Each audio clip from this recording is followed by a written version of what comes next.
Hello there, welcome to RetroSaber podcast, where we always take the high ground. Now, the day I am recording this, it is Thanksgiving, at least in America. That's not something we actually celebrate here in the UK, or I think anywhere else in the world, but that's not the point. I know a lot of people who I speak to, a lot of the people who subscribe to my channel, are Americans. So I'm well aware of Thanksgiving. And whilst this is actually going to drop, I believe, 1 week after Thanksgiving, I thought that that would make a relatively interesting theme for my podcast. So, what is that theme? Well, the theme is simple. I want to talk about a few gaming related things that I'm thankful for, be they consoles, games, or other things just associated with gaming. Maybe reasons why I'm thankful for gaming. That's my theme today. That's what I'm going to talk about. So it's a little bit late for those people listening because it's a week after the day, but I am recording it on Thanksgiving. So give me the benefit of the doubt. Now, right off the bat, the first thing I want to say, I am grateful for control pads. That might sound like a really obvious or stupid one to most people, but hear me out. My first experience of playing video games wasn't actually on a games console, it was on the Commodore 64, and all the games I played used a joystick. The joystick was fantastic for some games. If you were playing a flying game, if you were playing a spaceship game, whatever, brilliant, perfect, fantastic. Anything else? My God, it sucked. There were games where if you wanted to run fast, you had to twist this joystick left to right repeatedly. You had to try and somehow do wrestling moves by making 4-move combos with this thing and then hitting. It was terrible. It was a nightmare.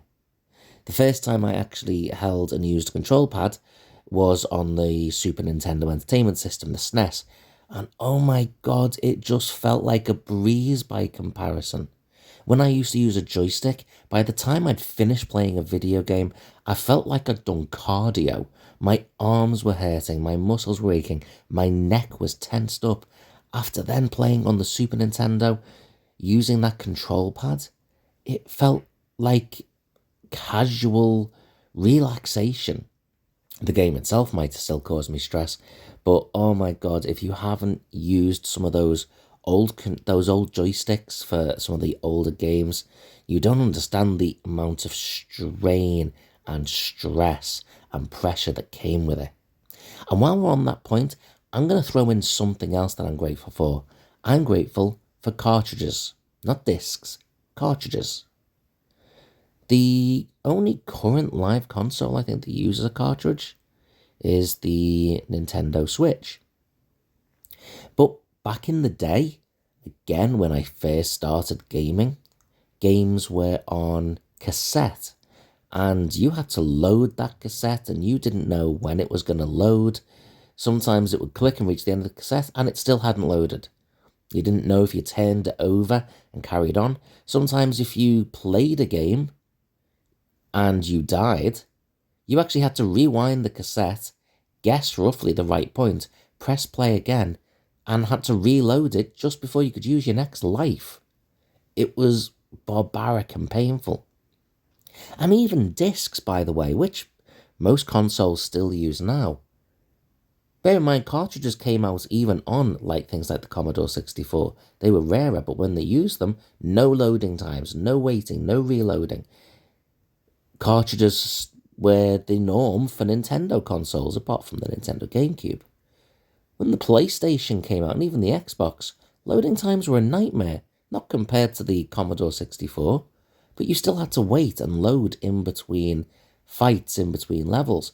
And to some degree or another, we still see that marginally on discs now. But the cartridge, boom, you're there. Every time. I'll never understand why consoles moved so much away from cartridges. Okay, I do get it.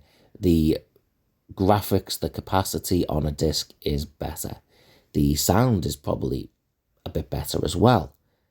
But still, there's something so true gamer for me about a cartridge. I'm not doing that gatekeeping thing. I'm not saying people shouldn't, it's not classed as gaming. if it's on a disc. I'm not saying that at all. Hell, I've got multiple consoles that all use discs. No problem with that. But there's just something so pure about a game cartridge for me. It doesn't get scratched. You don't have to worry about fingerprints. And that special moment when it doesn't load and you just turn it upside down and just blow into it. I'm grateful for that. What about an actual game? Well, look, there's lots of games I've loved, lots of games I've enjoyed. And I'll probably mention a few more. But I think what I want to start with, I'm grateful for Resident Evil 2. And the reason I'm starting with this isn't because the level of gratitude is higher than some of the others, but because of something I'd done recently on my channel. Resident Evil 2 was released on the Nintendo 64. That was the console I had at the time. Didn't have a PlayStation, didn't have access to a PlayStation. But most of my, wouldn't say school friends, but other kids in the school did. And that allowed them access to much more grown-up games, mature games, whilst I was still playing things like Mario 64 and Wave Race, which is literally on the screen right there. And it sometimes left me feeling a little bit left behind. I loved my Nintendo 64, and I wouldn't swap it for PlayStation in a million years. I still have my Nintendo 64 now. In fact, I think I have two of them, but that's not the point. When Resident Evil 2 was released on the Nintendo 64, it allowed me to finally play one of those games that all these other kids spoke about. And I got it, interestingly enough, for Christmas one year. And initially, it blew my mind a little bit. It took some time getting used to a more complex type of gameplay and control system. But with a little bit of help from a friend of mine who'd played the game before, I got around how to play it, and then I completed the whole thing. And then I went back and completed it with the other character. I can't remember the order in which I did it. I think I started as Leon and then went back as Claire. Either way, once I finished that game, I was like, well, I need more Resident Evil. I fell in love with Resident Evil. And down the line, when Resident Evil came out on other consoles like the GameCube, well, that was it. I wanted to play all of them, and coincidentally enough, the GameCube did actually release all the other the Resident Evil games. In fact, I think maybe even before that, I got a PlayStation 2, and I played Resident Evil Code Veronica X on the PlayStation 2, and I loved that as well. But basically, if Resident Evil 2 had not been released on the Nintendo 64, there is every possibility that I would have never begun a lifelong love for the Resident Evil brand and franchise.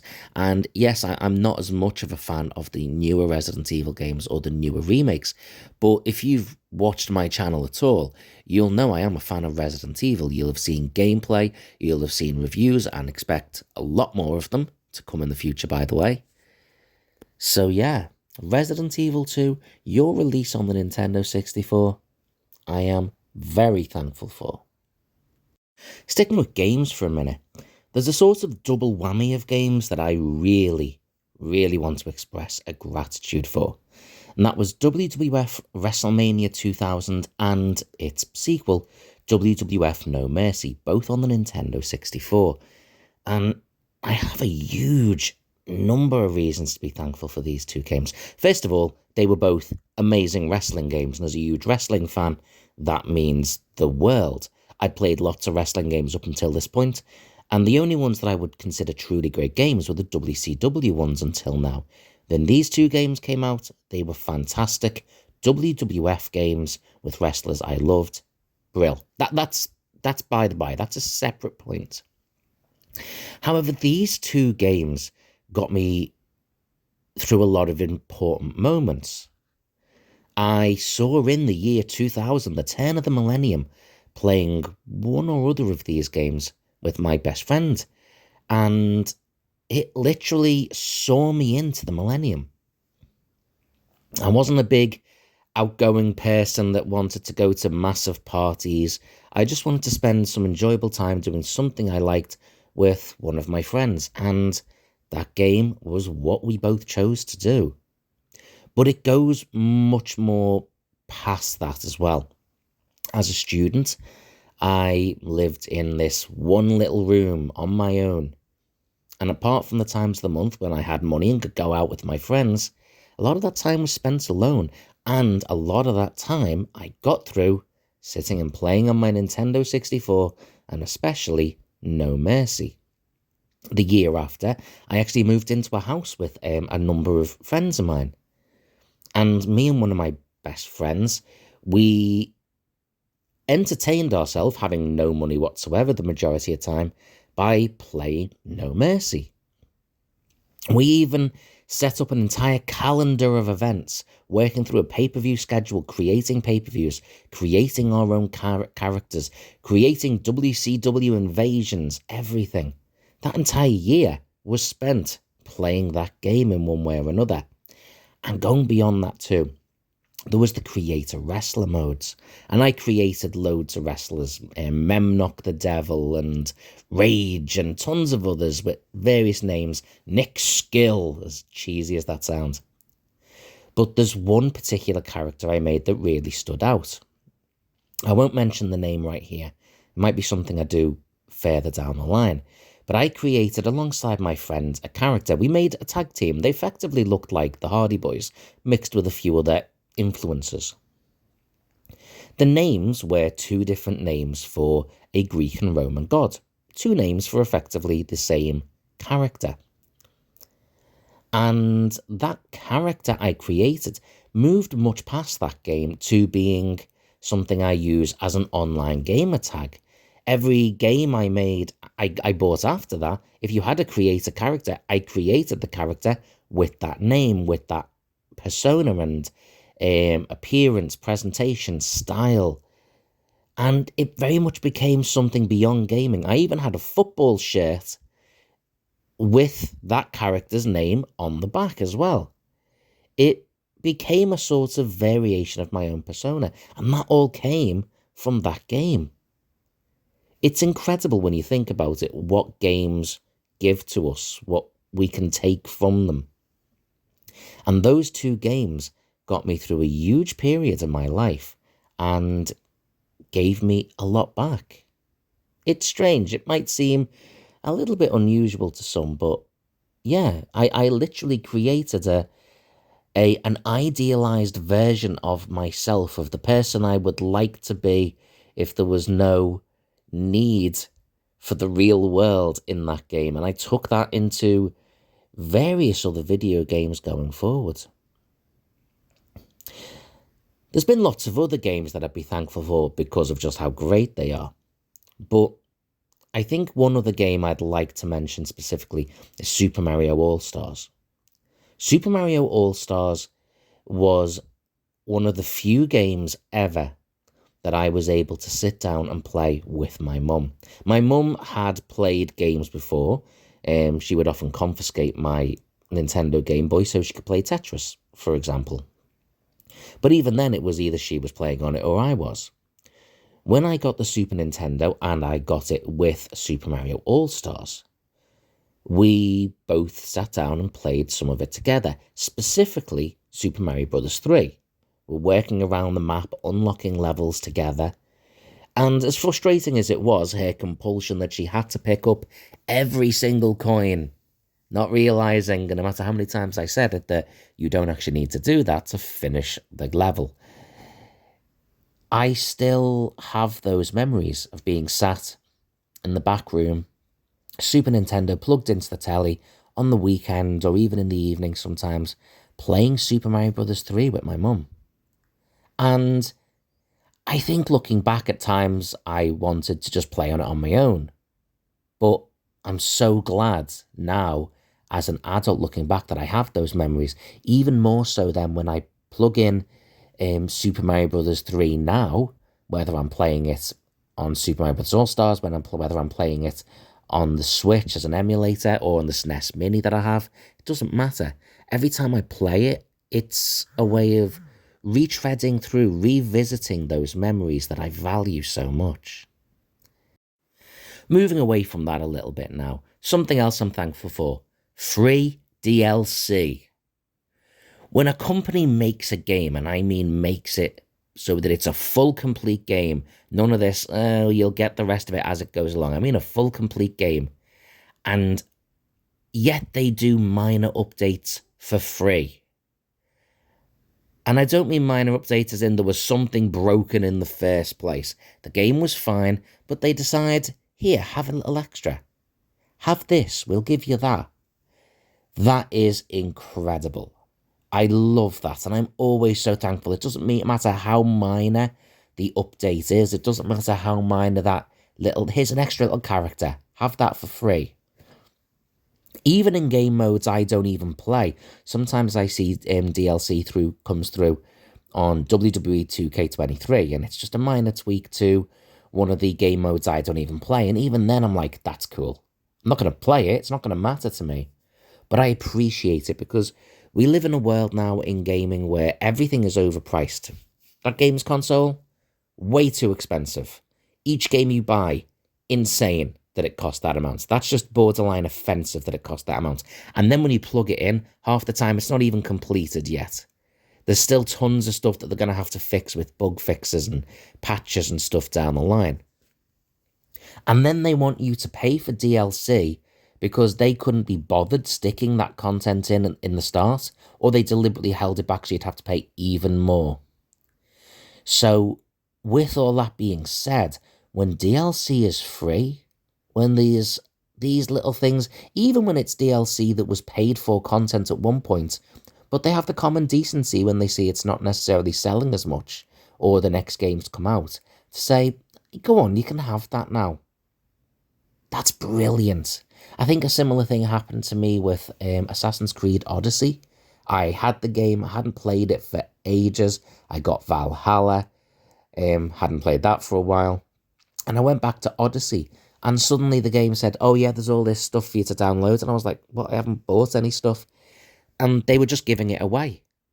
Free DLC is one of the rare exceptions when game companies actually show a little bit of class and a little bit of gratitude to that fan base. And that, always thankful for. Interestingly enough, there are sometimes things that you're thankful for that at other times you were totally against. I was a staunch adversary of online gaming for a very long time.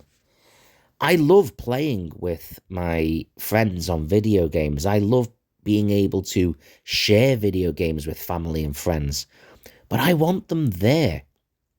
I want video games to be something that bring us together, not something we can do whilst we stay apart. So I want to see the look in your eyes as I sweep the leg for the 50th time, making you want to kill me. I want to see the look in your eyes when I beat you after you've beaten me every other time, and that look of shock. Hell, I want to see the look in your eyes when you beat me. As much as I'll hate it, I'm seeing that joy in your face. I want to see emotion with video games, so I want them to be in person. I also, strangely enough, didn't really get how online gaming worked. It scared me because I'd gone from knowing everything about video games to suddenly there was this whole online version of gaming that you could do. And initially it was a lot more complex than it is now. You had to have special components to be able to do that. I also didn't have internet access at one point for a very long time. And all these things made online gaming something that I was against. But over time, I did start using it. Initially on the Nintendo Wii, just to be able to play with people I knew who also had a Wii. Then on the Xbox 360, I got the bits I needed and I played only a few times with a couple of my friends playing, I think it was Left 4 Dead. And eventually, I got the PS4.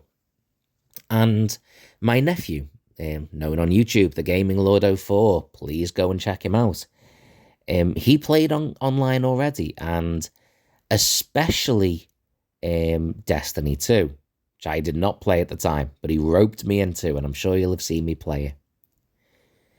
And online gaming became quite a blessing when COVID hit, when lockdown hit us all. And we weren't able to go and meet friends and family. And suddenly this was how we were able to speak. Hell, occasionally through the headset, I'd even get to say hello to my niece and other family members too. But online gaming allowed us to stay in touch, allowed us to still game, allowed us to do a lot of things. And then also from that opened up avenues, including this channel, which we'll talk about later, don't worry. So online gaming was something I fought against for a very long time, but now it's something that I've really come to appreciate and to value. So I'm thankful for that. And I'm thankful that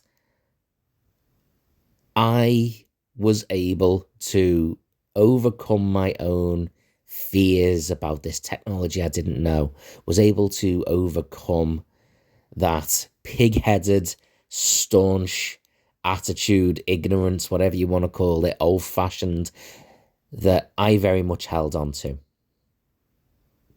But there is one more thing that I definitely want to say I am thankful for. I could throw out I'm thankful for gaming full stop because it's provided me many moments of joy, which it has. I could say I'm thankful for handheld games consoles, for getting me through night shifts when I couldn't do anything else, and that would be true. But right now, if I'm thinking about gaming, the one last thing that I really want to say I'm thankful for is this channel.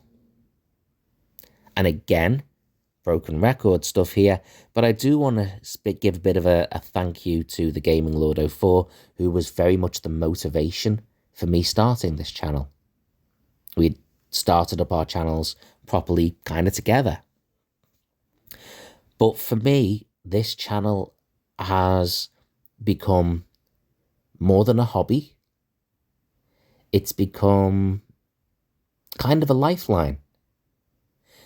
On a hard day when other things are a bit of a struggle,